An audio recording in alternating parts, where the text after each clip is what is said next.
everybody is quite aware of the fact that this is going to be quite practical.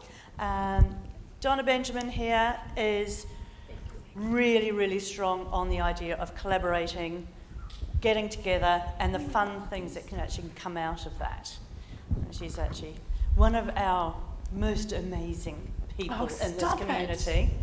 She's the reason why I'm here, basically. Stop it. So, I give you, ladies and gentlemen, Donna Benjamin. Hello, thank you. Thank you, Cherie. Also, a round of applause for the wonderful Cherie and the wonderful Tom and all of the amazing people who have put on this event. It really is a collective endeavour to put on something like this as volunteers. Now, I've tried to give everyone a sticky note and a Sharpie. If I have not, if I've missed you, then let me know. Welcome, thank you. Welcome, thank you. And I've got three more, so hopefully we don't get too many more people, otherwise we'll have to split your sticky note in half. Hands up who hasn't got one yet. Lovely, thank you. There was someone else snuck in.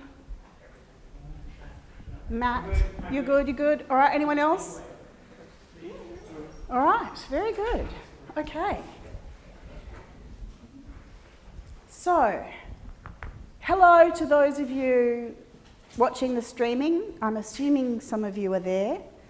I don't know. Hopefully, and if not, no one will ever know. Some of you might be using Matrix, the chat room that we've got associated with the event. If some of you would be so obliged to be a bridge to the online attendees, I would really like that. I'm not going to be able to do that whilst facilitating in the room. Oh, thank you, Cherie. Awesome. So, I'm Donna Benjamin. I'm currently an engagement lead at Red Hat in the Open Innovation Labs. I'm also the product owner of the Open Practice Library. I've been involved in this community for some time, and some of you may recall that I ran linuxconfau in Melbourne in 2008. I feel old. And I think Nicola made a very good point that we are older and getting older. So I'm not alone, I think, in the feeling old part. But whilst Everything Open is only 3 years old as a conference, it has a very deep past, or a very solid past. linuxconfau has informed what Everything Open is, but Everything Open is a bit of an evolution. I would also say, some people say linuxconfau is dead. I don't say that. linuxconfau may be run again by someone somewhere, but Everything Open is not linuxconfau. Okay? So, you've all come to my tutorial. Thank you. So lovely. Now, some of you have snuck in and you may need to huddle up, because I don't have more of these, but you can tear them in half and share them around. I've definitely got more Sharpies, okay? So what I want to start to do is disrupt this room massively. Come on in. Welcome. Okay, so this is not going to be a lecture or even a classroom experience. So we're set up classroom style right now. What I want you to do is get your chairs and bring them into this common space in between. I'm going to come over a big oval.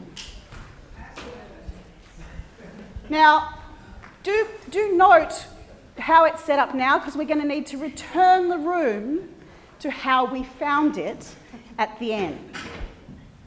Okay?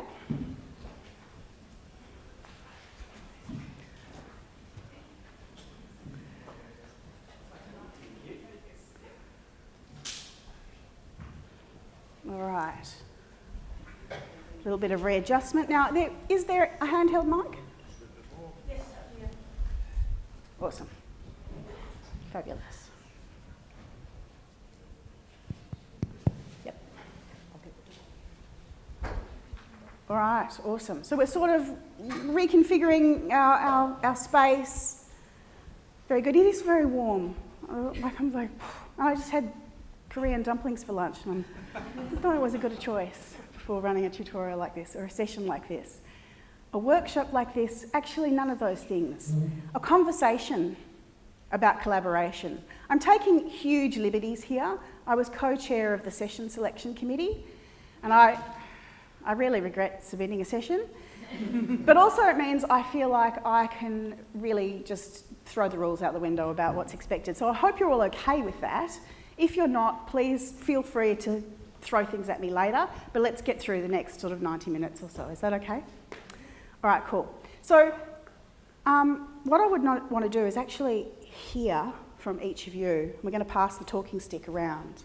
I just want you to say your name and answer one question. So tell me your name. I don't want to do big, long introductions. But what I want you to tell me is why you've come to this session and what you expect to learn or share. Because some of you will be expert facilitators and collaborators as well. So it's not just about me telling you stuff, it's drawing on the wisdom in the room, learning from each other's questions and each other's experiences. Okay? This is kind of the content warning part. If that sounds too scary and you do not want to have anything to do with it, it is quite okay to leave now. And I won't be sad. Well, I'll be sad, but I won't be upset, right? I'll miss your participation, but I won't hold it against you. Okay?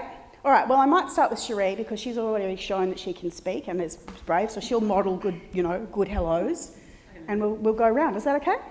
All right. All right. Hi, everybody. I'm Cherie.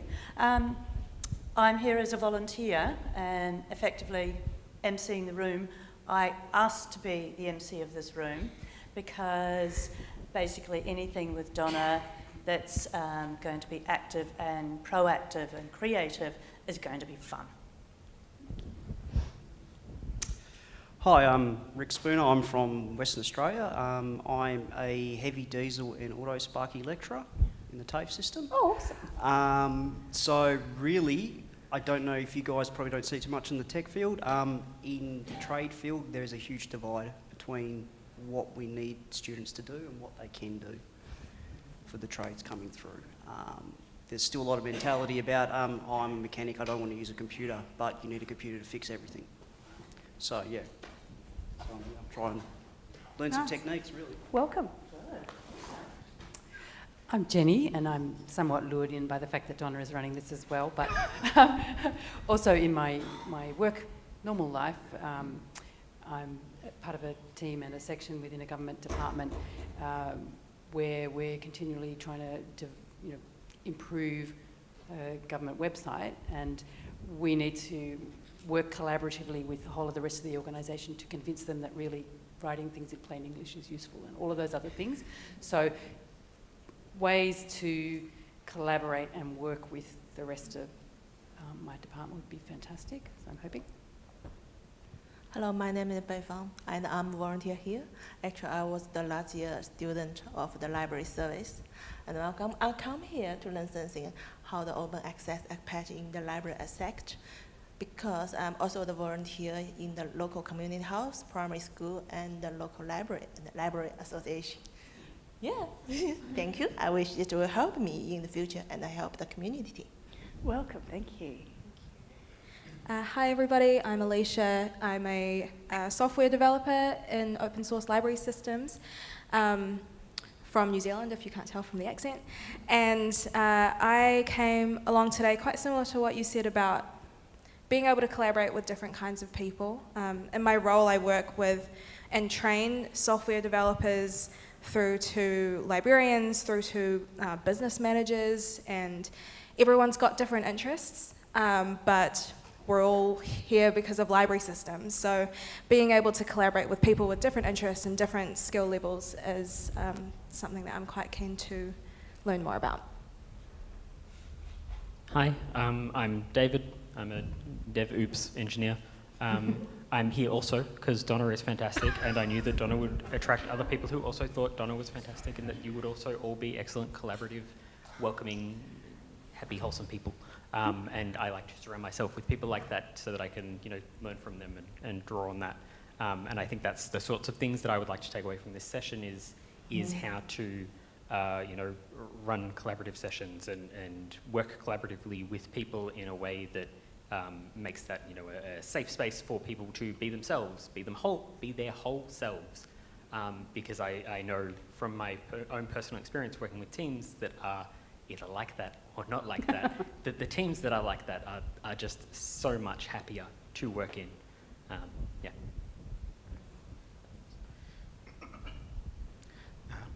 Hi, I'm Leo. I'm from Hobart, Tasmania. I am sort of like an IT generalist, work for myself, and I'm a member of 3 or 4 community organisations, Hackerspace, Makerspace, Tas Game Makers, that sort of thing. And I'm on like the boards and committees, and we all try to work together, but we often have lots of issues. And so I'm hoping to learn how people can work together better, and maybe share some experiences of how we've survived so long as well. Hi everyone, I'm Felicity. I'm here because my boss goes way back with Donna, so I feel like I need to be here. I'm a writer and editor. I work with a lot of open source global online communities, so of course I'm interested in how people can collaborate online and work together effectively. So yeah. Hi, I'm Zadig. I just do a lot of facilitating, probably more than I do any coding or any tech stuff. So this was like a nice workshop. Yeah. Hi, I'm Emma. I'm here because I'm finding that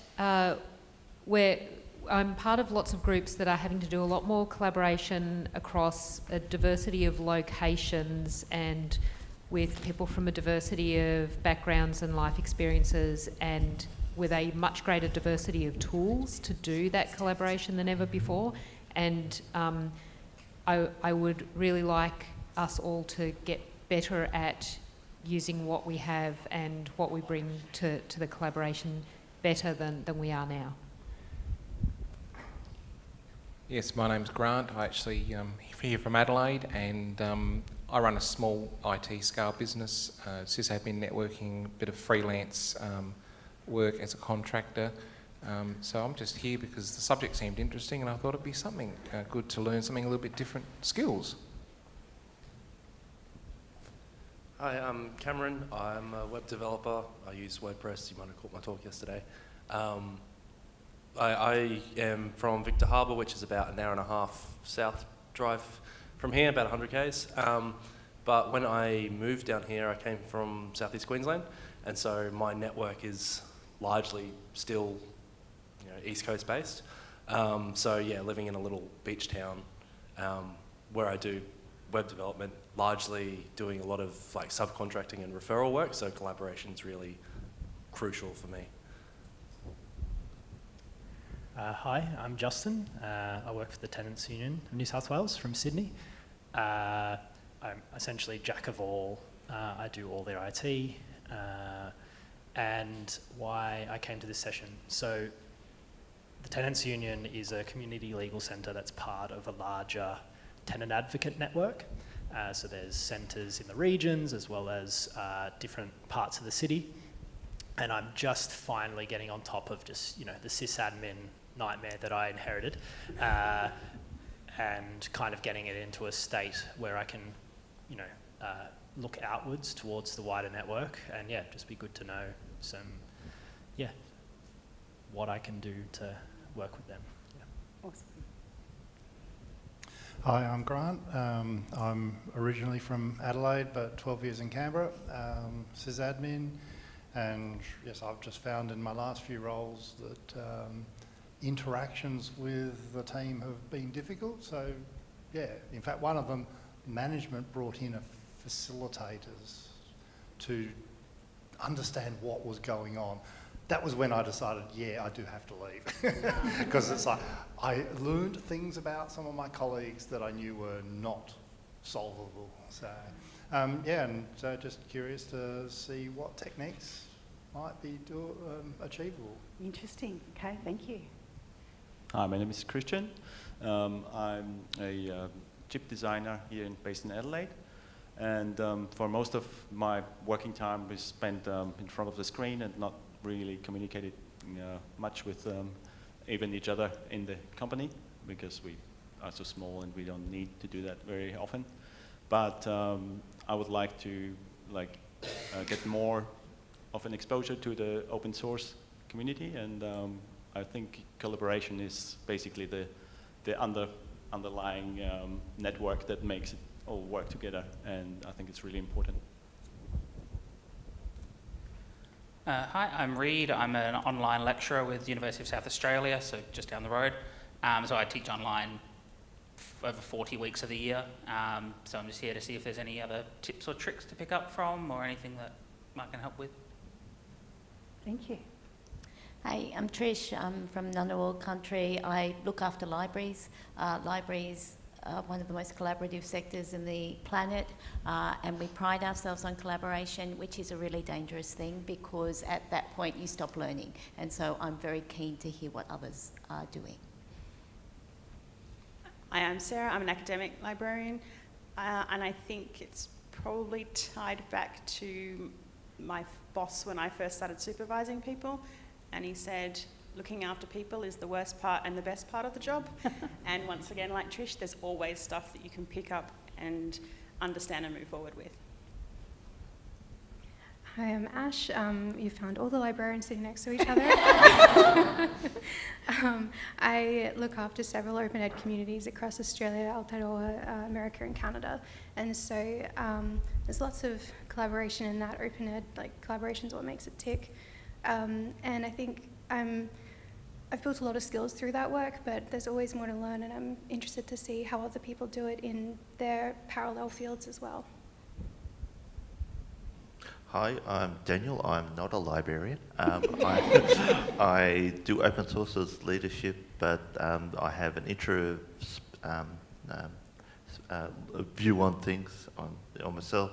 I find it sometimes easier to run away and just do a bit of code when I should be doing other things like, facilitating an interaction. So let's learn some more. I'm Kylie. I'm from Adelaide. I oversee Makerspace Adelaide and 4 repair cafes. So yeah, anything I can learn about collaboration will help. Hi, I'm John. I'm a Linux system administrator for many years, and so I the DevOps operator really resonates with me. I enjoyed your talk yesterday. And I've just been around, and I work with public sector clients, and I end up talking with a lot of people across different departments and clients, and consumers, and I'd like to learn to get better at it and facilitate. So I'm here. Hi, I'm Nick from Perth in Western Australia, and I'd like to help invigorate our local user group. Hey, I'm Shane. I'm from Red Hat, based in Adelaide. Like many of you, I saw Donna on the agenda and said I have to be at that session. But I also find myself in lots of projects with people who don't know each other and really want to understand how to enable faster and better collaboration.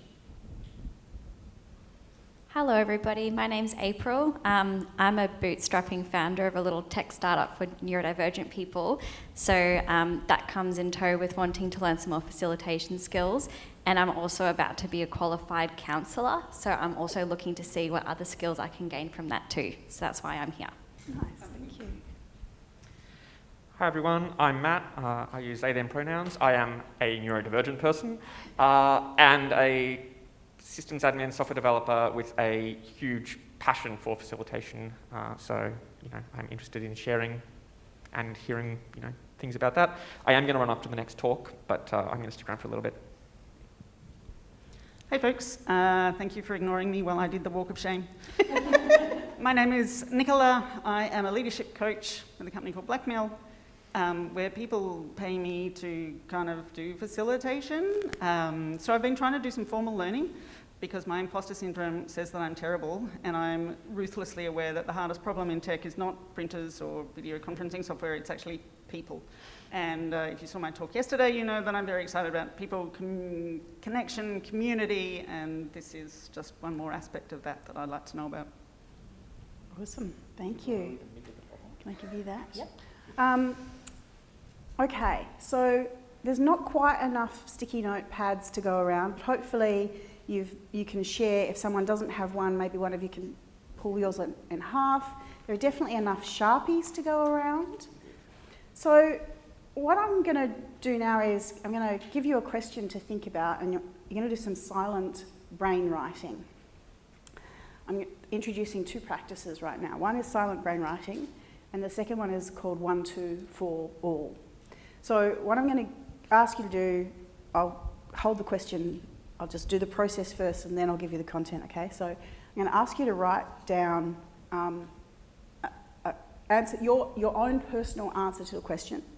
Then I'm going to get you to have a quick conversation with the person sitting beside you. So the 1, silent brain writing, the 2, and if we've got an uneven number, a 3. And then we'll have the pairs join, and that'll be the 4. And then we'll do a report, each 4 will do a report back to everybody. Okay, so that's 1, 2, 4, all. And it's one of many liberating structures. Hands up if you've heard of liberating structures before. That's your first freebie. Fantastic, fantastic body of knowledge, practices to help with collaboration. And remember, let me go back a step. Facilitation, that is a big fancy long word with lots of syllables, probably French originally, but it just means to make easy. You really tear down all of the, imposter syndrome about great facilitation. It's just, how do we make it easier? And that was in my talk title, right? How do we make it easier to collaborate in person and online, or on-site and online? Now, apologies for the online if you're there. This is not set up to do a good hybrid experience, and it is very much work in progress for me to make hybrid the best of both worlds of online and on-site. I'm really comfortable in either, but making a really great hybrid experience is really challenging, right? So we might get to talk a little bit about that, but either or, there are lots and lots of ways to make it easier. Okay, so 1, 2, 4, all. Silent brain writing on your sticky notes, and then pairs and 4s, and then a report back, just a very brief report back so that everybody gets a bit of a flavour, okay? I'm not wanting big, long, recitations, but just to what was the gist of your conversation? Because the important thing is the conversation you have, and that we learn a little bit from the cross-pollination. So far, so good? Okay, the question. Sorry, what are we actually writing here? I'm a bit lost. This perfect question, perfect timing, because what I want you to write is, what is collaboration? We all, a number of you said it, that's why you're here, that's what you want to do. What is collaboration? What do you think? Just write on your sticky note. Now, what I also want you to do on a sticky notes is one idea per sticky note, not a whole lot, not an essay, right? Just one idea. So if you've got lots of ideas about what collaboration is, lots of sticky notes for you, and just pop them on your leg until you're done, all right? And I'll just give you a minute or two. What is collaboration?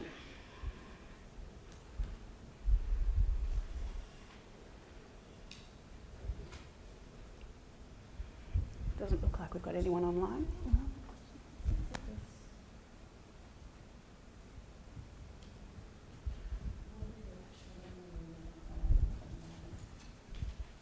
Let me just sit in there from before.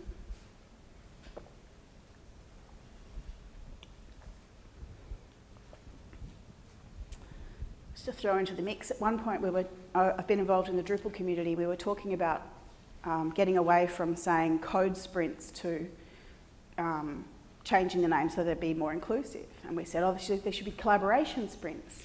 And the French community went, collaborator, very bad connotations. We ended up with contributor. Collaboration. And for those of you who speak other languages, I'd love to, if you've got what collaboration is in your other language, and is there a slightly different nuance to it? I'd love to hear, those sorts of thoughts as well. Because we can be very English-centric.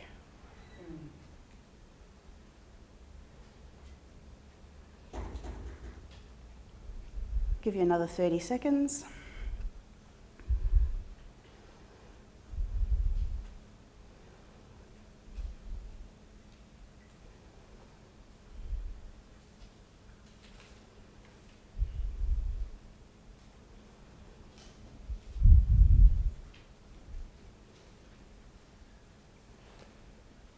See some people still furiously writing, others are ready.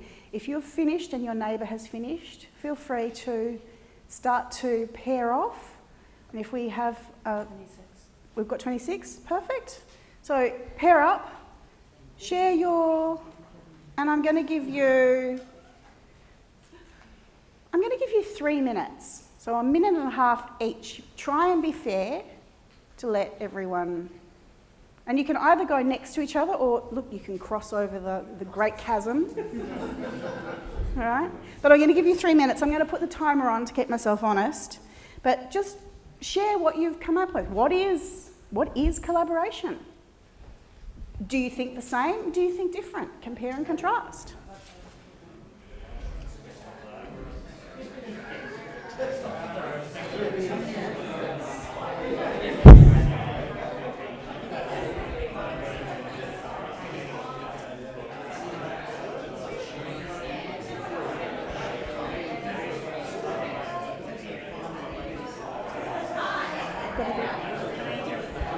That's not like what...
1 minute. If you haven't swapped, swap. If you're having a dialogue, carry on.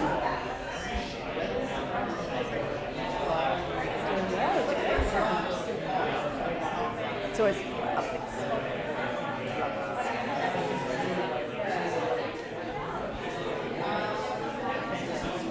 you can join in.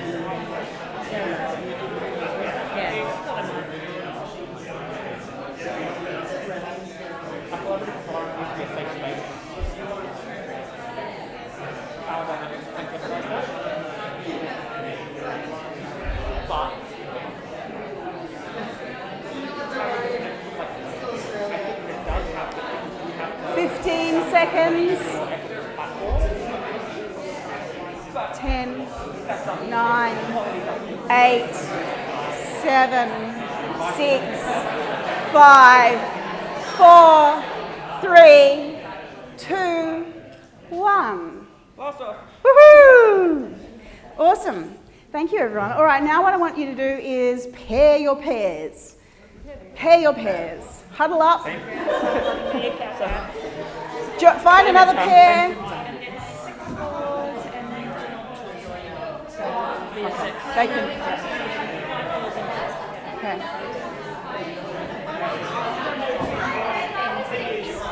Go.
We're all here for that, right?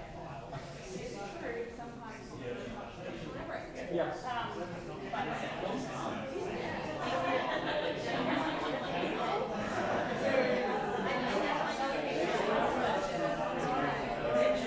20 seconds.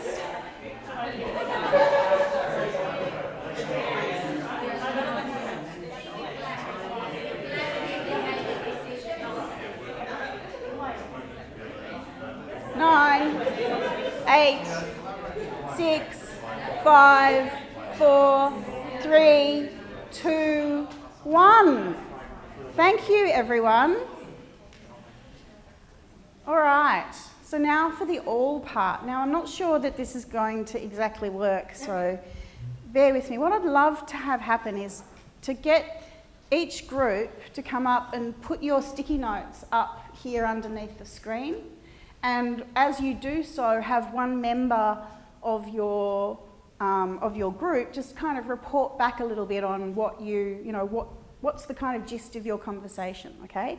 So group by group, come up, put your sticky notes just up on the wall there, and have one of you sort of summarise your conversation as you do so, okay? So take a little bit of adjustment. Who wants to start?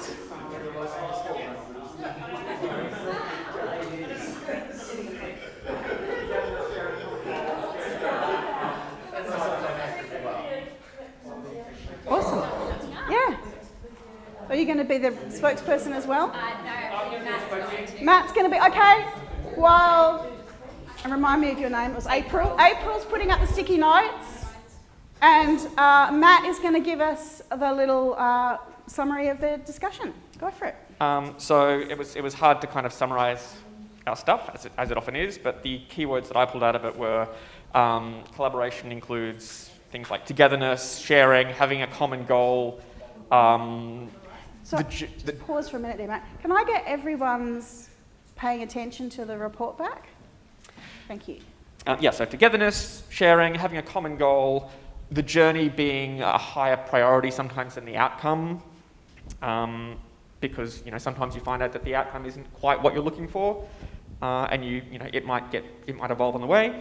And when doing collaboration, we have to be mindful of things like power dynamics and equity and equality and it being a safe space, and how do we deal with challenges like having, ensuring everybody has an equal voice, but also deferring to people with more experience and, in certain areas, so that we can hear everybody, but also can somehow prioritize the experiences of people who happen to know more without devaluing that of others. Awesome. Thank you, Matt. And the rest of the team, is that a adequate summary? Excellent. Thumbs up. Thank you very much, and thank you for putting the sticky notes up. Who wants to go next? It's us. Excellent. Thank you for popping the sticky notes up here. And Alicia? Okay, so we had, one of the things that I'd written down was this Māori concept called whakawhanaungatanga, which is the concept of making connections and building relationships. And through that, we learn each other's skill sets, what we're bringing to the table. And when we have diverse teams, we can collaborate better.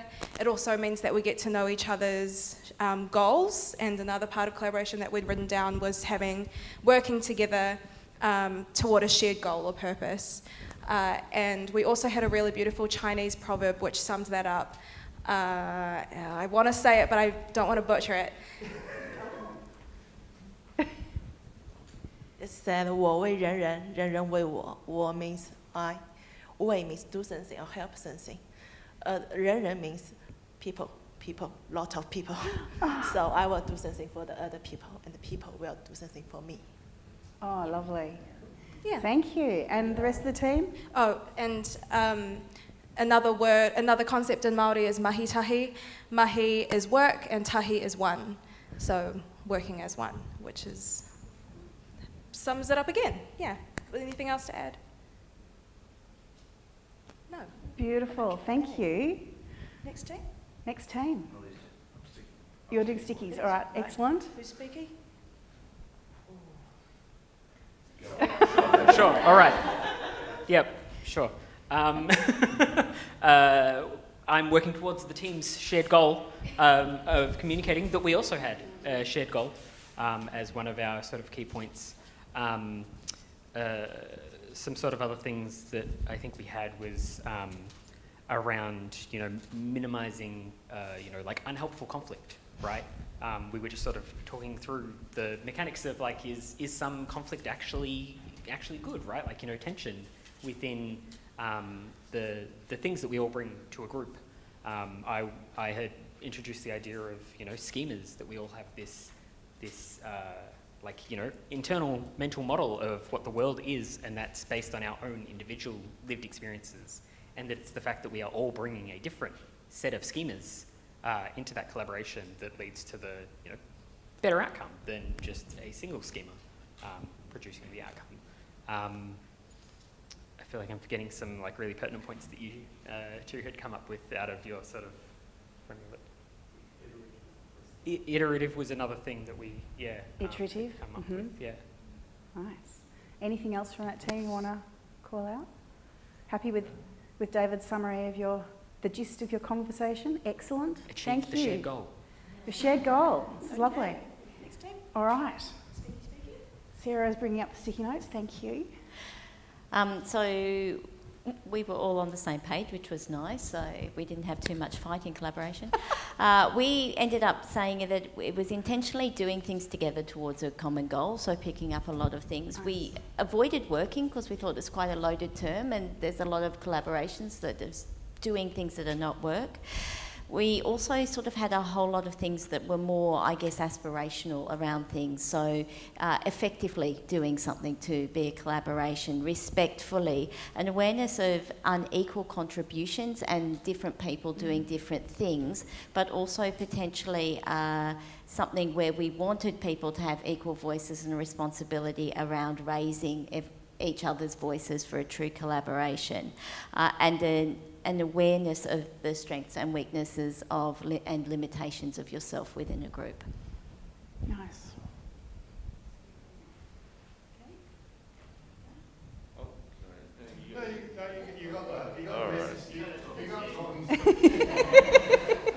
Talking stick wins.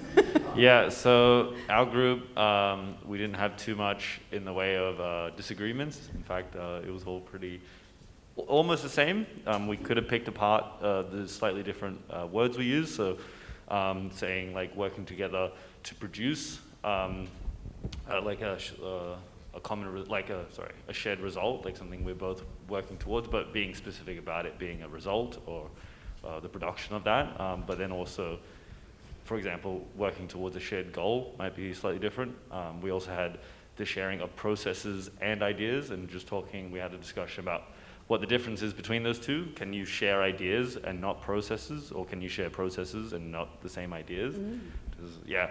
And I speak Danish. I don't know how to spell it, so it's probably misspelled up there, but to work together is samarbejde, which is just literally sam, which is same or together, and arbejde is work, so it's together work or same work. Yeah, but that's it. Nice, thank you. All right, and I think, is that our lucky last group? I think it is, isn't it? No, we've had, yeah, I think it is. All right, lucky last. Last but not least. So we all definitely came together with similar ideas of what collaboration is. There was agreement on that it is like bridging knowledge and like sharing that knowledge. And obviously there's a common goal at the end of that. Sometimes there's not a common goal. There could be differences like in the teams and what their individual purposes are. And then I had a note of bridging those teams, even just visibility of what other teams are doing. And sometimes you could be working completely adjacent to one another or parallel and not knowing what the other team's doing, and being able to see that and then... Creating visibility? Yes, yeah. Help me out with what was on some of the other post-it notes.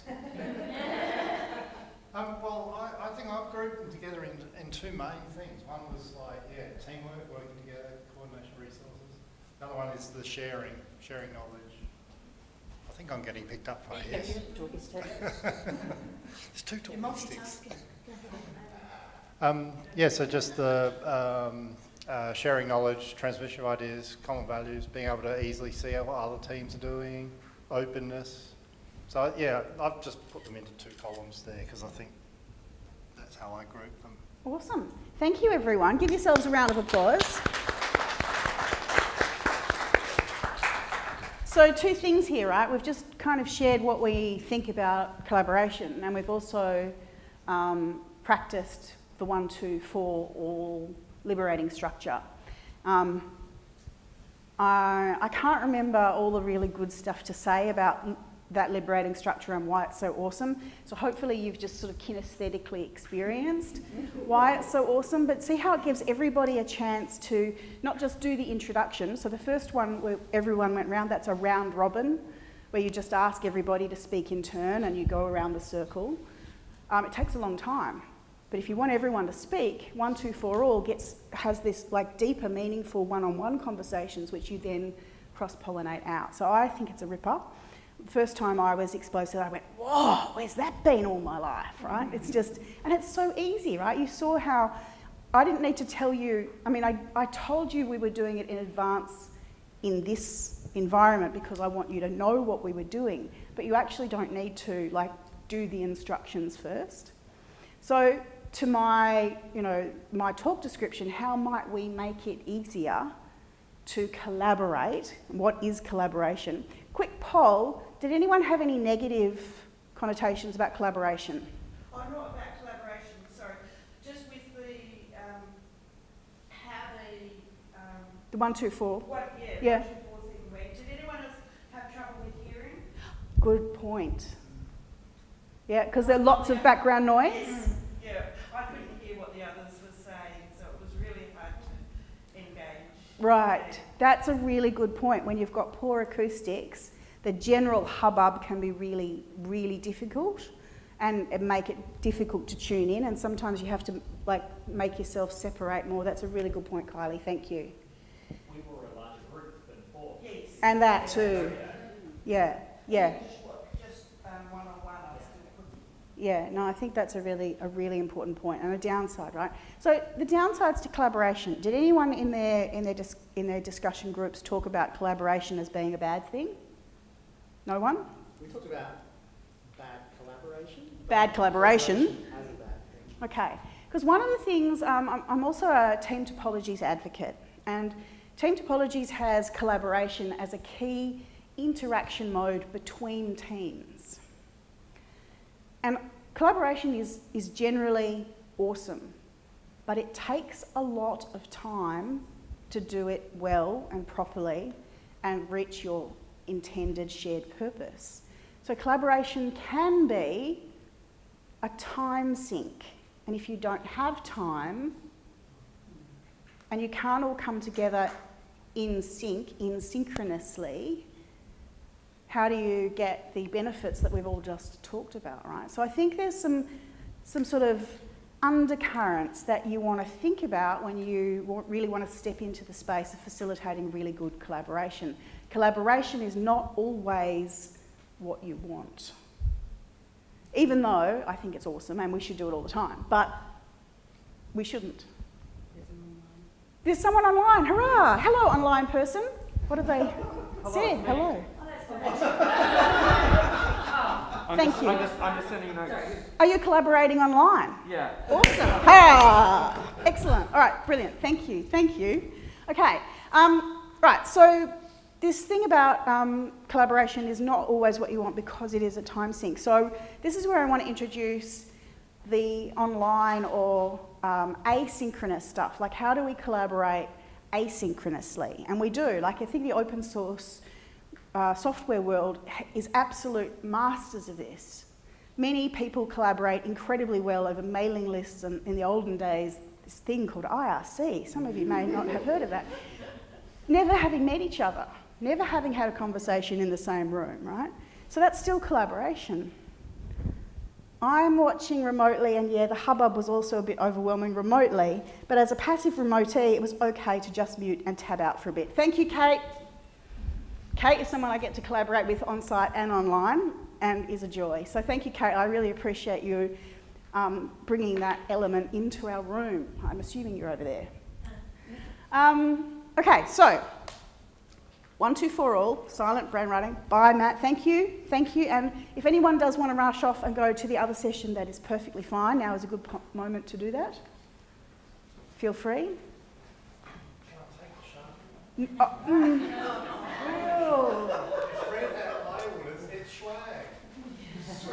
All right. It's a red hat one.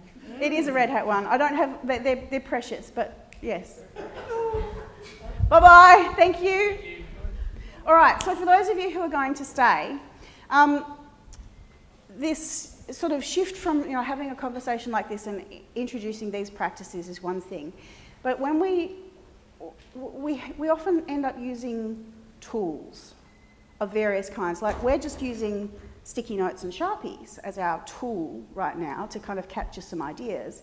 But software is a big part of whenever we go online. And I think there was some chatter on Mastodon about this. Please know, have you ever tried to use Teams on Linux? And it's a nightmare, right? So, but I've become a big fan of not an open source tool, but Miro, which is kind of an online canvas with sticky notes and all that kind of stuff. And there are a lot of different tools that facilitate collaboration in one way or another. And so all of those words have become very loaded now, haven't they, right? Facilitating, collaborating. But when are they good and when do they get in the way? And for instance, getting onto Matrix to participate has been really challenging. Like, I don't think I'm a stupid person, but I was really failing to kind of connect to that, right? So sometimes, you know, we make assumptions about the tooling that we have. And so one of the things we use in the Open Innovation Labs at the start of an engagement, when everyone's new and we haven't necessarily agreed on what the tools are, we form a social contract. And we agree on which tools we're going to use. And we agree on how synchronous and asynchronous we're going to be. And we agree on when we're going to meet and when we're going to perhaps just put comments on tickets, you know, all of these sorts of things. So being very, and this is the key word I want to put in here, intentional about how you're going to work together, for me, is one of the secret superpowers of making it easier to collaborate. Be intentional up front, and you can save yourself a lot of heartache, because I don't know about you, and hands up if this sounds familiar, you start working or collaborating with a new group of people, and there's a bit of friction as you try and figure all that stuff out. And like, oh, I use this, we have to use that, right? And it creates this kind of unnecessary conflict. It's good conflict, but you can make it more constructive by being intentional about it, by making some rules with each other about how you're going to work together, what tools you're going to use, what the pros and cons are. If you're a bunch of free software zealots and you're not allowed to use any proprietary software at all, and believe me, I've been in those environments, you've got to make some compromises. Flip side, if you're in a corporate environment and all you've got is Microsoft Teams, believe me, you've got to make some compromises. Right? But I think what's the word I'm looking for? Being honest that the tools can get in the way, acknowledging that and accepting that, I think is a really important step in that initial social contracting that you're doing with each other. So far, so good? Okay. So, Donna, summarising, you're acknowledging your compromises? Is that it? I think so. I think that's probably a good way of summarising it. Acknowledge the compromises you're going to need to make and what the impact of those compromises is going to be. Yeah. I'm just going to make sure, give the opportunity to say, does everyone know what a social contract is? Lovely question. Or to flip the other way, does anyone not know what a social contract is? Would anyone like me to describe what a social contract is? What I mean by it, okay. So I am using it in a very particular way, and if you go to the openpracticelibrary.com and you type in social contract into the filter, it's not a search, but if you type social contract in there, it will give you a bit of a how-to.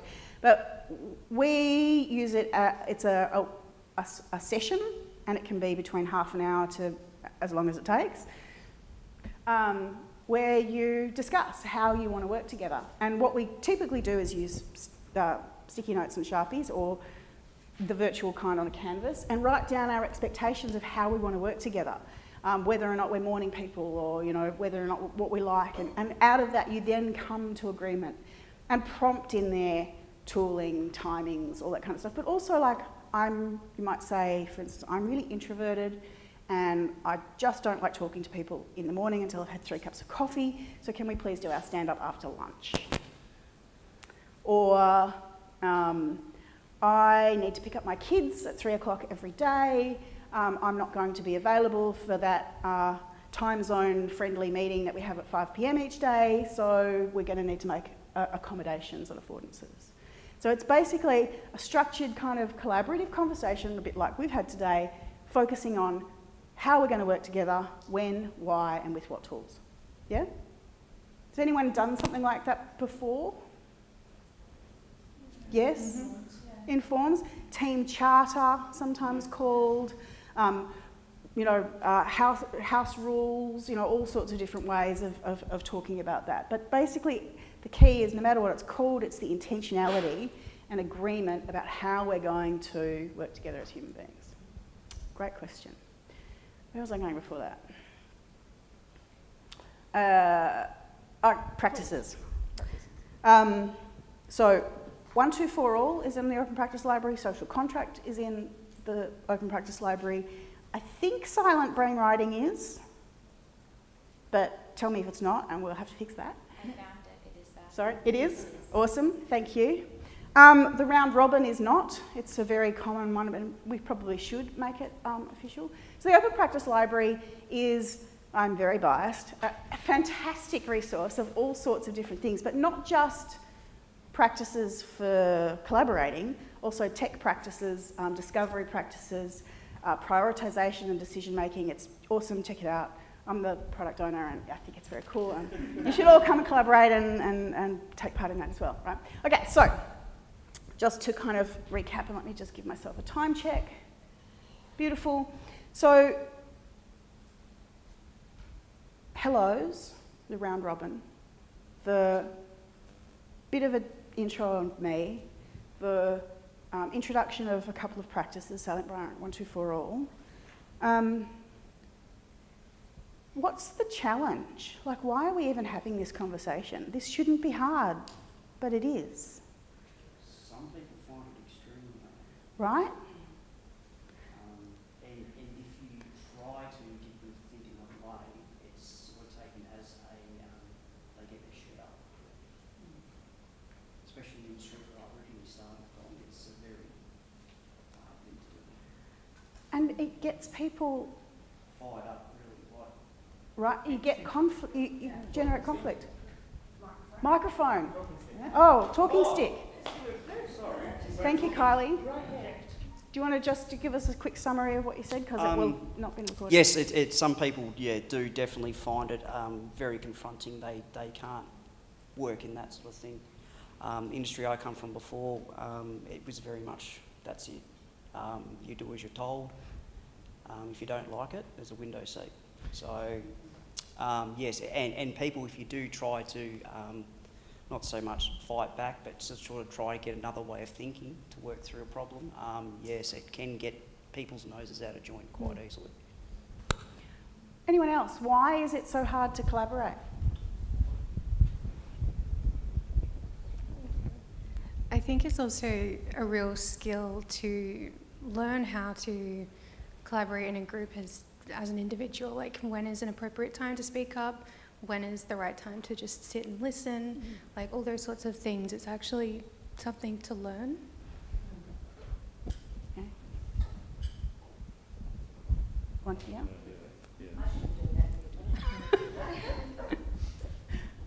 I was just going to say that you can't force someone to collaborate with you, right? Like, or with someone else, or anything like that. You shouldn't force anyone to do anything, really, ever. Like, controlling other people is weird, don't do that.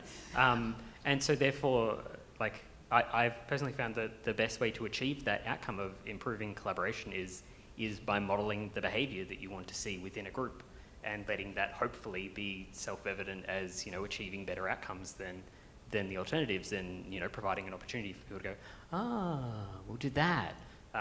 Which is why I'm here to see what you're doing, and like, I'll do that. Yeah, it takes two to tango. You can't force someone to collaborate with you like that. I also think everyone sits on different position. They have different view. They got a different information. The picture is not the same. So they have different understanding about the task, job, and the mission. That's the important part. And the collaboration is make people, at least try people, to sit on the same position and have the same view, same picture, got the same idea. Very much so, and that speaks to, I think, why collaboration is so powerful, because it's the opportunity to embrace diversity and get the value out of having diverse people involved. Lovely, thank you. Sometimes there's other kind of language barriers as well. And some of the kind of the global open source communities that I work within, we work with developers based in Europe, and when they type English to us, it can come across as very direct, and New Zealanders are very passive, and so sometimes that can block our ability to collaborate, because you forget to put it in their context and that kind of thing. So yeah, and I think that's a really that last thing you said, we forget to put it in their context. Context is so important. And I think setting the context up front, just like, you know, I said, let's be intentional about setting your social contract, being very clear about the context for that collaboration, I think is one of those kind of secret keys to success. And great facilitators that I've watched, they're really focused and clear about setting the context for what you're doing. And I think that's probably a good segue for me to jump in again here. Instead of I've got a blog post on my business website, cc.com.au, about 3 handy hacks for eliminating meeting toil. One of them is to be really clear on the purpose, to make sure you have a reason for meeting or collaborating or doing something. I mean, your reason might be, I haven't seen you in ages and I just want to hang out and do something, right? But be clear that that's why you're doing the thing. Purpose and having a target outcome, bing, also target outcomes on the Open Practice Library, but having an agreed outcome is really key to facilitating a successful session, that you know what you're there for and everybody else understands the context and they know why they're there, okay? So that's one of them. The other one is have an agenda. And secret, have an agenda which you can be completely prepared to throw away. But if you have an agenda and you share that in advance, it lowers the anxiety for many people, that they know what they're getting in for. They can go, okay, I can feel comfortable going to this thing. There is an agenda. Now, I'm fine if there's not an agenda, but I've learned to have one, even though I fully anticipate someone is going to go, no, that's not what we're going to talk about. And I'm like, okay, throw the agenda away. So long as everyone agrees, and that's the next thing, is you have the agenda, and then at the start, you agree that this is the agenda we're going to follow. So you put it up and go, this is the agenda for today. Is everyone okay with this? Or does anyone have anything they want to add or amend, right? Have that as part of your context setting. Yeah? Makes sense? Okay, so clear purpose, have an agenda, and another one I modelled as you all came into the room is good manners. Invite people to that session.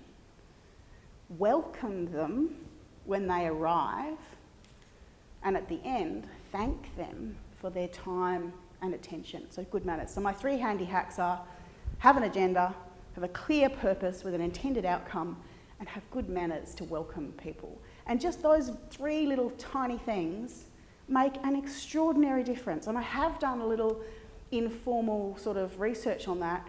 I was running the same meeting with 2 different groups of people, and I was very focused about doing those 3 things for one, and I didn't bother with the other. Guess how those meetings went? I went, okay, that's enough like anecdata that I think I should stick with my 3s. I don't always, I'm bad, but it is super helpful just to have an agenda, be really clear on your shared purpose, and just be nice and welcoming and have good manners, right? And my bonus is, and this is probably the last practice I'll introduce, is action steps. If you have that clear purpose and outcome, then you should be moving to some kind of action. Do something, like after your collaboration. What is that going to be? And I'm a big fan of Lao Tzu's 1,000-mile journey begins with 1 step.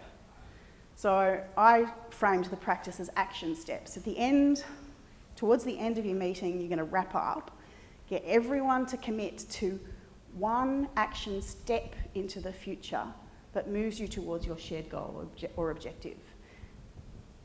My name is, I'm going to do by some date, and here's the magic. And I'm going to ask Shane to help me and hold me accountable for doing that thing by that date. Action steps 4, steps 2. Put your name to it, say what you're going to do, when you're going to do it by, and make it something in the next week or so, or the next month. Not like change, like, you know, get world peace. Never. Something like have lunch before my next meeting rather than after. Make it really specific and get someone to be your buddy and hold you accountable. So action steps. Again, you will find in the Open Practice Library. Quick question. Yes. How do you deal with, or how do you support the hybrid collaboration? Oh, Shane. Sorry. So, I'll repeat the question. Shane said, so how do I support hybrid collaboration? And it's work in progress, I haven't got there. I was complaining to a friend, and well known to some Linux Australia folk at Pia Andrews, formerly Pia War, formerly Pia Smith. I was complaining to her about how I love facilitating in person and I love facilitating online and I hate facilitating hybrid because it's the worst of both worlds. It was a rant. And she said in her Pia way, Donna, I challenge you to make it the best of both worlds. And I still haven't figured out how to do it. I'm really keen to practice, and I've got a few bits that sort of work, but it's really hard, and you can't do it alone. You need to have someone who can step into the online space while I'm in the physical space. The one that seems to work best is like a hub and spoke, that you have many small locations where there's a small group of people, and then you use some kind of online tool to bring those together. And instead of having sticky notes like that, you do use some kind of canvassy thing. The open source tooling available in that space is not great. There's a tool that I've not yet had a chance to play with called Affine or Affine, which claims to be a bit of a blend of Miro and Notion, but I haven't really had a chance to play with it. So if anyone's up for collaborating with me after this and figuring it out, let's play, right? Let's play. How am I going for time? I think it must be 20 minutes. All right, beautiful. So collaboration's not always good. It's hard. Hybrid is really hard, but it's worth it, right? I think our original bit of conversation is that it's worth it. So I kind of think, let's get more in, let's focus in on what makes it hard. We're all great problem solvers in tech. Let's name some of those challenges: audio, tooling, conflict, and how might we use the conflict, use the challenge to make it better, get towards a great hybrid best of both worlds, right? I think that's where I want us to go next. We've talked about the general concept, we've talked about some of the challenges. I'm going to make a gross assumption here that you all have some degree of experience with online tooling of one kind or another. So thinking about the shared conversation we've had, what could you do? And this is now getting towards your action steps, right? We're going to do a quick 1, 2, 4 all. So back with your sticky notes. What could you do to improve your own skill, opportunity to practice, ideas to share, to make facilitation easier for you in your contexts? Okay? Yes, it was a very convoluted thing. So we're going to do the 1, 2, 4 all again, so I'm going to get you all to write, and I want you to write about what you can do. What's your step into the future? What can you do to make and improve your facilitation skills? Reflecting on your own experience and your own opportunities, what are you going to do? What bit of today's conversation can you take away and put into practice? And I'll give you 2 minutes.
agenda?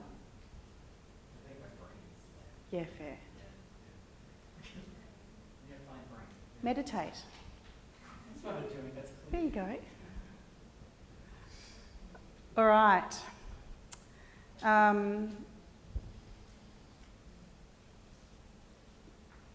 Pairs. I don't know whether you're right or even anymore.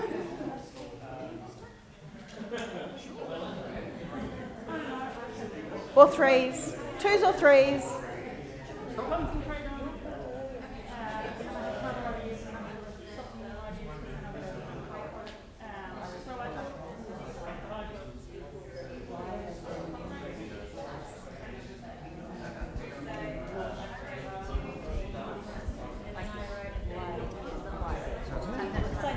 Do you want to step outside? Actually, higher voices are easier than lower voices. It's actually perfect. It takes work.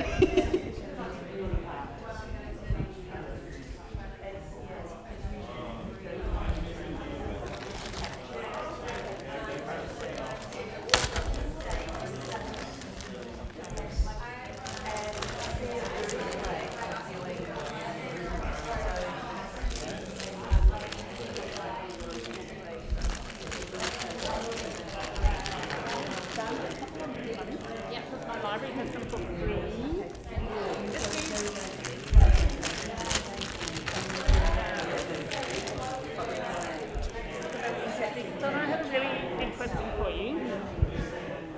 We've been talking a lot about collaboration. And you are our facilitator. So what is the distinction between facilitation and collaboration? Because participating and doing and ensuring collaboration happens, but the role of a facilitator is something that often is like a specific role within a collaborative group, you know. Great question. Let me give it to everybody. Yeah. Do you want to write it down? So come back to it. Really good. Cool.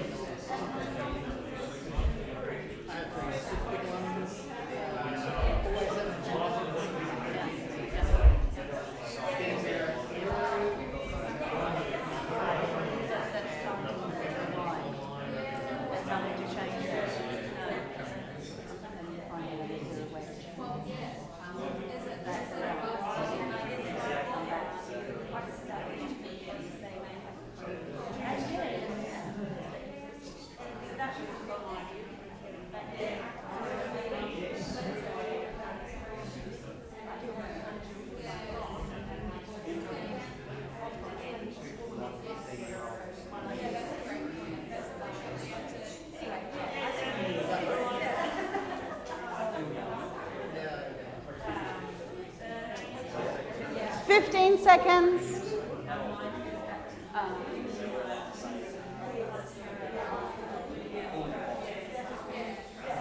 5, 4, 3, 2, 1.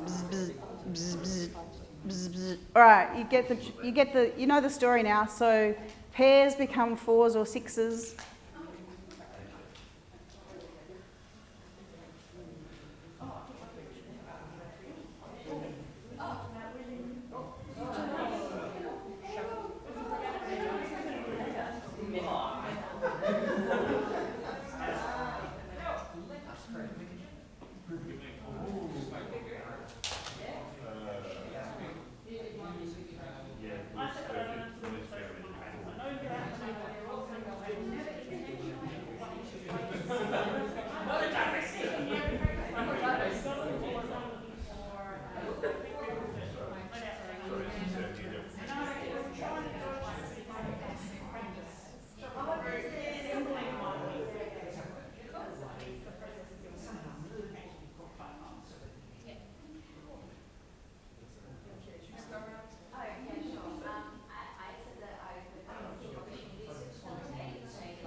30 seconds.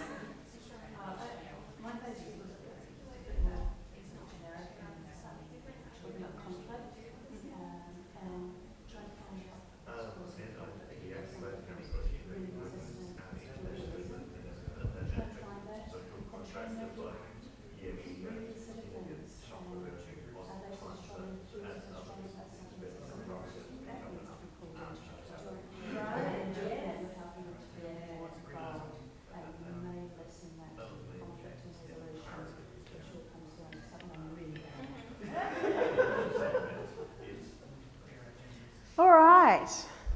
Well, we've got...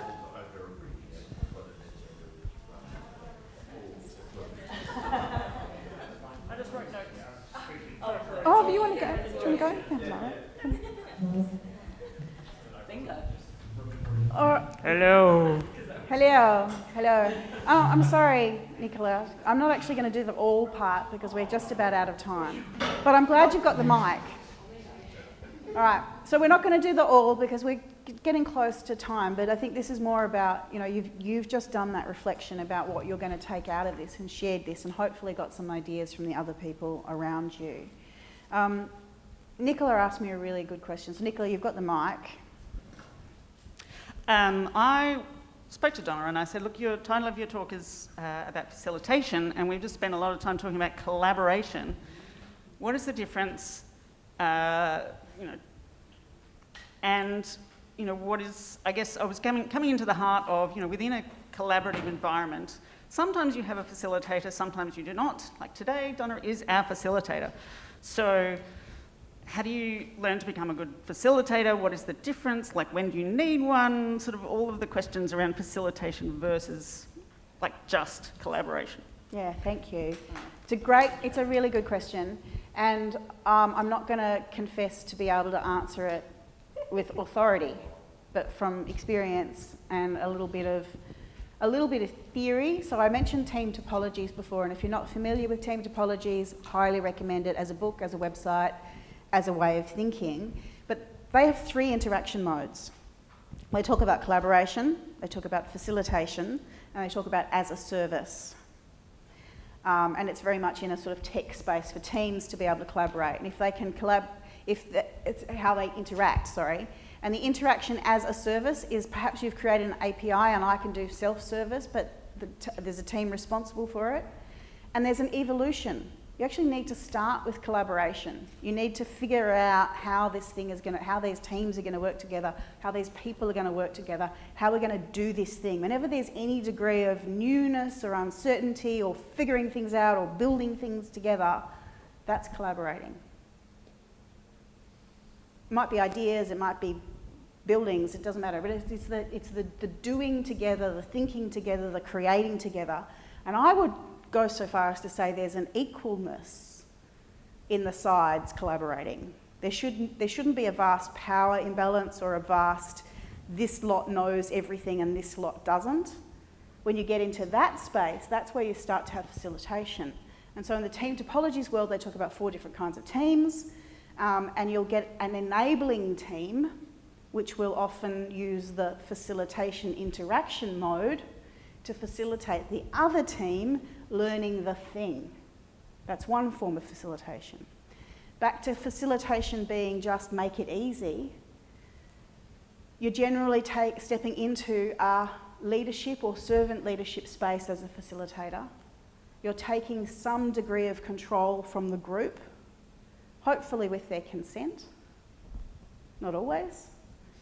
Sometimes that has to be built and the trust, whatever, but I think facilitation doesn't necessarily have the same equality and the power imbalance, right? There is but it's still usually in service. So that's, to me, kind of the difference. Collaboration is doing something together, whereas facilitation is creating space for people to do something together. Does that make sense? Yep. Does anyone else want to riff on that? Because I think it's a great question. Yeah. Talking stick. No recording. Yeah. A word that jumped into my mind as you were talking then that I don't think I've heard used is empathy. Like that collaborating sounded a lot like when you were talking then about building empathy with the people you are collaborating with, and Absolutely, yeah. I think that speaks to that manners piece that I like to put in, right? It's like having empathy for the people that you're serving as facilitator or you're working with in collaboration. I think it's absolutely critical. Kind of like, we didn't talk about the oxygen we're breathing either. But yeah. One of the things that I think it shows even more online, but in anything really, is that even in a collaborative space where you're all trying to collaborate, sometimes you need a facilitator just to keep it moving forward. So they're not bogged down in the doing or the collaborating, but they are just making sure that it keeps ticking along. I couldn't agree more. Yeah, absolutely.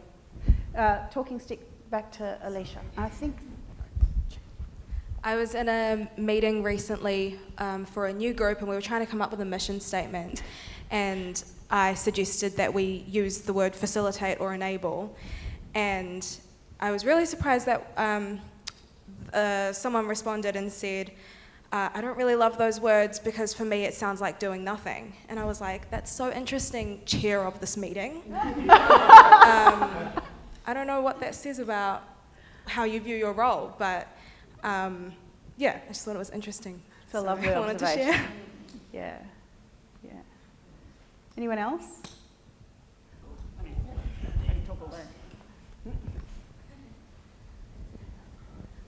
Yeah, I think with collaboration, naturally facilitation is involved because you've got to have someone to wrangle all the cats. And so I think you can have an actual formal facilitator, like the elected chair of the group or whatever they're facilitating, or it could be informal and there's just somebody who naturally can see a gap and helps shuffle things along in what is just a collaboration that's less formal, perhaps.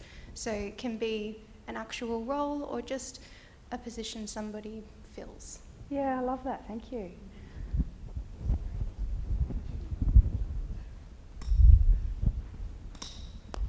To that point, I think that in those informal circumstances where you do have a group of people together, one of the things that I've always found super beneficial is to immediately always appoint someone as the facilitator or to pre-plan it. So whenever you set up any kind of a meeting, I'll always be like, I need a volunteer to facilitate this, or who would like the opportunity to facilitate it. Because otherwise what happens is you get in the room, people feel awkward, people might want to all become the facilitator. It's just, it muddies it up. So when I set out any kind of group session, I always set the agenda, the target outcome, and I always make sure that there is a facilitator if it's not myself, and that seems to really help. Yeah, nice.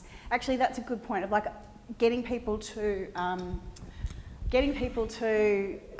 take those roles. And the ADA initiative used to run ADA Camp. They didn't actually come up with this idea, but they sort of introduced it into more of this community, is to have a facilitator, have someone take on the role of a note taker, have someone take on the role of a timekeeper, and have someone take on the role of the monitor or vibe, keeper of the vibe. So that person can sort of speak up if they notice that, hey, someone over there is trying to speak and whatever, because as the facilitator, you don't necessarily always able to do that. So I think, April, you're spot on. If you have the kind of environment where you can be intentional, one of my favourite words today, and give those roles out. And I think, is it Ash? Yeah. To your point about it doesn't have to necessarily be, I am the formal facilitator, but so long as someone takes care to make it easy for the group to do their thing. It makes me ponder, to me, a facilitator is someone who, because of the nature of their role, you often need to be stepping back from generating the goal because you have a lot of power to run the group. Mm-hmm. And equally, so that means if you are invested in what's taking place and you do want to share things with the purpose of a goal, that you cannot be the facilitator.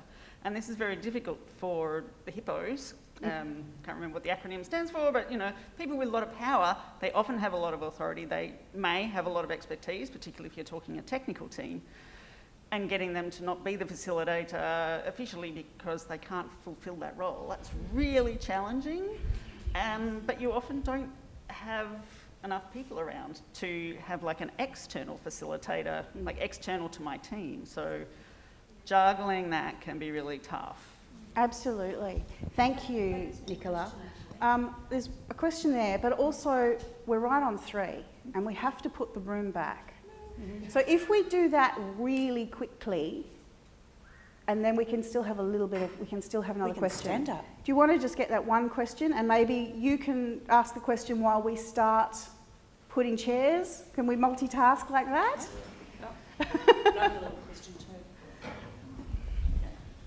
No, it's just direct on that. I feel like I struggle finding people to facilitate because everyone wants to talk and they know they can't, or they want to make decisions and they know they can't do that as facilitator. Right. So I actually have the reverse problem. Barely anyone wants to be facilitator. Really? Yes. Yeah. Again, that kind of goes into my question, is whether it's better to have a facilitator who knows the people in the room and so they can judge the vibe and the feeling, especially if there is going to be any conflict, and they know where the people are coming from, and they can also keep an eye on the ones that are being a bit too quiet and haven't had a chance to speak, or a complete stranger. I'm neutral. I'm neutral on that. I think great facilitators will make an effort to get to know people beforehand, or at least to do some kind of stakeholder engagement beforehand, but you don't need to know people. Great facilitators should be as neutral as possible. And I very much agree with Nicola's point that if I'm involved in some group where I want my opinion to be heard and I want to participate fully, I can't facilitate. I can't take notes and facilitate, right? For me, it's a very much, I'm facilitating, it's not my story to tell. So this is interesting, right? Because this has been a blend of teaching and facilitating, and there's a great graphic somewhere which separates coaching from mentoring, from teaching, from facilitating, and there is, but it does get blurry and overlap. So I think your group is interesting. That like, how might we try and get some of those others to step into those roles, and maybe you use note taking and vibe and the others to sort of start to spread the load a little bit. Yeah, really good. There are meeting cards that you can get online, and I can't remember the name of them, and you can give people different meeting cards, yeah, and roles. And so your role is to be devil's advocate. And sometimes you give it to the person who is super cynical, and sometimes you give it to the person who is super positive. And the super cynical person is said, sorry, if you've got, you can get meeting cards, meeting inclusion cards, I think they're called. And so to get people used to taking different roles within a meeting, and it can be useful if you've got someone who monopolises the microphone like me, you can sit there and say, you've got the card that says you can only speak twice, and you've only got 1 minute per time. And you often find that someone who likes to dominate will leap in early and then realise they've only got one talk slot left. And so they jealously hoard it until the end. And equally, if you've got someone who's always naysaying, then you sit there and say you have to be positive and build on other people's ideas, whereas the person who is usually positive, you give them the devil's advocate role and tell everybody else why they're wrong. So I love these meeting inclusion cards. You can get the PDF online for free, I think, and maybe they might still be selling them physically, but it's a good way to introduce different modes of working within a group that maybe is feeling a bit stuck or doesn't know one another, and so you want to just kind of mix things up a little bit. Love it. You have to find the resource and share it with us somehow on Mastodon or something. All right, look, thank you all so very much for coming along today. I hope you've made a mental note of your action step and think about who you're going to ask to hold you accountable for doing it and when you're going to get it done by. And feel free to contact me. I'm fairly findable. If not, ask the organisers how do I get in touch with Donna. Should be hard. But I would love to hear your stories and your journeys from here on. And I've also learnt from you today, which for me is the big win. So thank you all so very much. What I would like you to do is give me some quick physical feedback. A fist of 5, we call it, or confidence voting, right? 0, this was a complete waste of my time. I will never get it back, and I'm just, can't wait to get out of this room. Fine, tell me that. Or 5, oh my God, that was like so awesome. It's the best session I've ever been to in my entire life. Probably not that extreme. Or somewhere in between, 4, 3, 2, 1. Just to make sure this isn't an NPS and won't be turned into No. because she didn't get all 5. No. This is just for me, because quite often we do these things and there isn't formal feedback, right? And I kind of took a bit of a risk today. I didn't prepare slides. I didn't, have handouts and lots of... I really wanted to use what you were bringing into the room and model a way of working. So I would love your feedback. So I'm going to count to 3, and then I just want you to hands up, 5, 4, 3, 2, or just get me out of here, okay? So 3, 2, 1. Oh, 10s. 4s. Hold them up, I can't... Oh, lovely, thank you. And if anyone has feedback that they would like to give me in more detail, I would love to hear it. So thank you all so much. I release you to your afternoon. Before we do all go, thank you so much, Donna, for creating this space for us all to learn, and I'm sure everybody's taken a lot away with us.